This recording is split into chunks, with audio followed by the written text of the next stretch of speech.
You have to stop being your worst enemy. No one else can sabotage you so uniquely, so completely, so just irrevocably than yourself. You have to stop, because here's the thing. You have to get out of your own way to go after the things that you want.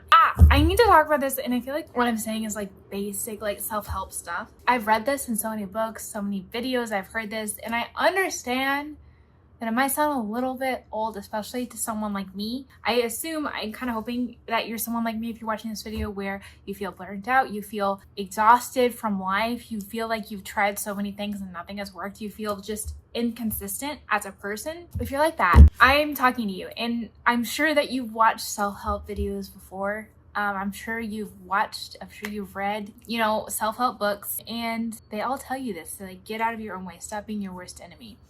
And I want to acknowledge, first of all, like, even being able to say this in the first place is a little bit of a privilege. Being able for this to be my problem in life, I understand. Like, I have a roof over my head, I have food, I have a family that loves me, I have people to support me. I'm acknowledging that.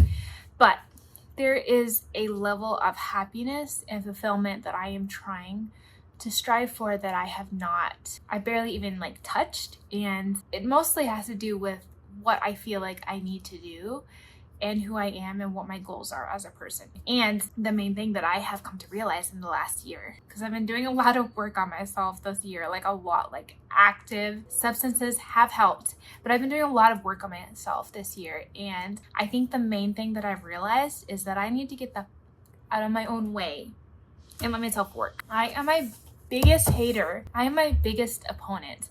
I am the one who sabotages me. I am reading The Artist's Way by Julia Cameron. I highly recommend it. If you're a little atheistic, it might be a little bit outside of your comfort zone. It is for me, but I highly recommend this book. In the second chapter, and she talks about this concept of crazy makers, these people who cause drama and chaos and suck up all your creative energy. And I was a little bit like, I don't really feel like I have anyone like that in my life right now. I feel like I'm like, have a good circle. Like, it's a small circle, but it's good. Like, it's solid. Like, I really appreciate and love everyone that I'm close to. And I don't really feel like I have a crazy maker in my circle. And then I got to the end of that paragraph, that part of the chapter, and it was like, and you might be this person. You might be the crazy maker. You might be the person who's sabotaging your work and your energy and yourself. And I was like, okay, close the book. No, I am so chaotic. And like, there's good chaotic and bad chaotic. I just got off work. I wanted to go to the park. I wanted to go to a game night. I wanted to like record 5 videos. I wanted to exercise. My brain is so all over the place. And as soon as I got home, I just like,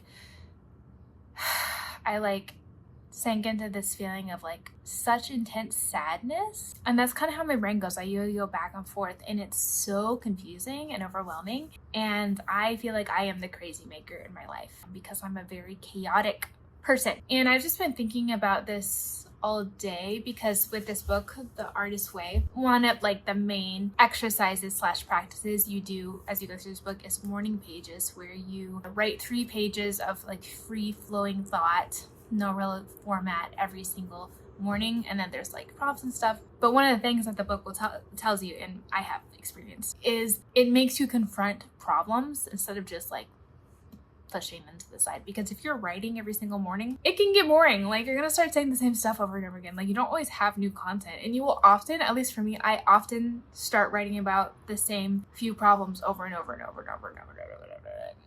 You know what I'm saying. And one of them is my avoidance and my self-sabotaging behaviors. One of my YouTube videos is kind of like popping off like a little bit, like, not gonna lie. And I would tell my partner, I was like, so I should like delete my YouTube channel, right? Because my video is doing well. I'm literally getting the thing that I want, which is like building a personal brand, like promoting my books, like sharing my art with people, hopefully, like all this stuff, sharing my perspective. And I love making videos and I love talking to people. And I was like, and I should delete this video. I should delete myself off of the internet. I should never make content again. And this was after I was getting mostly positive responses. Like, there's some pushback, but it wasn't anything crazy. Like, it was like, yeah, you can have a different opinion, that's great. I felt so attacked. I was like, this attention is making me feel unsafe. I want to go away from this. Like, it's literally what I want. Like, it's what I've been like. Again, I'm like kind of an atheist, but I don't know. been dabbling in spirituality. Let's just say it this way. Whatever the universe is, whatever, maybe it's nothing, maybe it's just energy.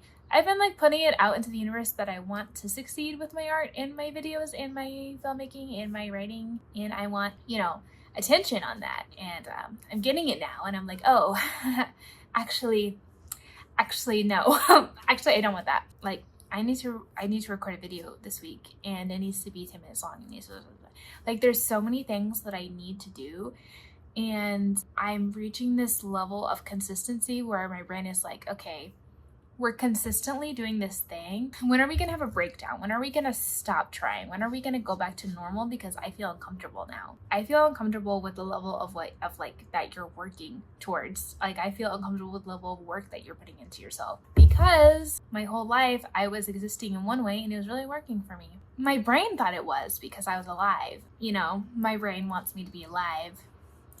Doesn't care as much if I'm happy. It's not the brain's number one priority. That's not your body's number one priority. It isn't to keep you happy and fulfilled. It's to literally keep you alive and keep you away from danger. And because I have PTSD, because I have a dysregulated system most of the time, success, consistency, attention on my art and my content feels like an attack, feels unsafe, makes my body go like, oh, let's go in a different direction. And it almost feels unfair that this is the way that my brain has to operate. Like, are there people who just have a goal and know what they want to do and know who they are, and they go and do it? I don't know. I feel like there are people like that, and I want to know how their brains work. And maybe they're unfulfilled and unhappy in some other way. I don't know. But all I've ever wanted was to be a writer and to be an artist and to make visual stories and share them with people and have that be my thing that I do. Like, that's what I want to do with my life. And even saying it out loud feels like,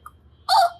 Like, my body was like, oh, why are you saying that out loud? Why are you telling people, no, that's so cringe, you should just like keep that to yourself? But it's true. It's what I want to do. And I didn't even talk about this yet, but I was going to talk about this. I think me as my worst enemy, me as my saboteur, a big part of it is because I hate myself and I don't feel like I deserve the things that I want. So when I start getting the things that I want, if I start reaching towards this goal or this aspiration to feel safe, my brain is like, hey, you suck. You're a bad person. You don't deserve the things that you're striving towards. One of the exercises in this book is writing out your blurts, where you're like negative beliefs about yourself related to being an artist. And I'm disabled, and one of the blurts or like negative beliefs I had about myself that came up was that I am too disabled to be an artist. Like, my body is too disabled to be an artist. Like, I will never succeed because of that. Another one is that I'm just not consistent, or I'm in too much pain to be an artist, or I'm not in enough pain. Like, the target always moves no matter what I do. Like, it's always like,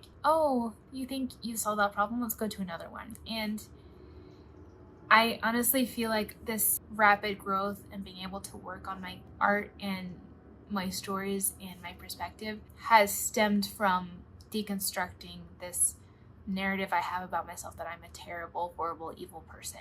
And it's scary to say that out loud. Religious trauma, it'll do a number on you for sure. It will do a big number on you. It will just really grind down and press down on you all of your negative characteristics and point a finger at all of them and be like, you're bad. You need to accept you're bad so that you can accept the help from this all-powerful creator. And are there things that I've done that I regret? Are there things that I wish I hadn't done? Obviously, I'm a person. But I think the way that I grew up, the things that are negative about myself were highlighted so much. And they also felt indestructible, and they felt eternal. Like, I can never move forward or solve or like work with these issues. They were just who I am. It's a part of me my whole life, and I'm gonna have to keep repenting over and over and over and over and over again for those parts of myself. Those parts of myself I don't even consider being bad or negative, like being queer or liking rap music or R-rated movies. Like, so many things that actually don't mean you're bad. And the things that I have done that are bad, it's important to acknowledge them. Doesn't define me as a person. It's just part of my story and part of who I am. And it's taken me a long time to acknowledge that. And honestly, making this video right now, I feel really dissociated. I feel anxious and I feel like I don't believe myself when I say these things out loud. It's just how I am. It's just how I am reacting to these thoughts and how I'm thinking about it. I really didn't want to record a video. As soon as I got home, I just like felt so depressed. But the thing is, I'm moving forward.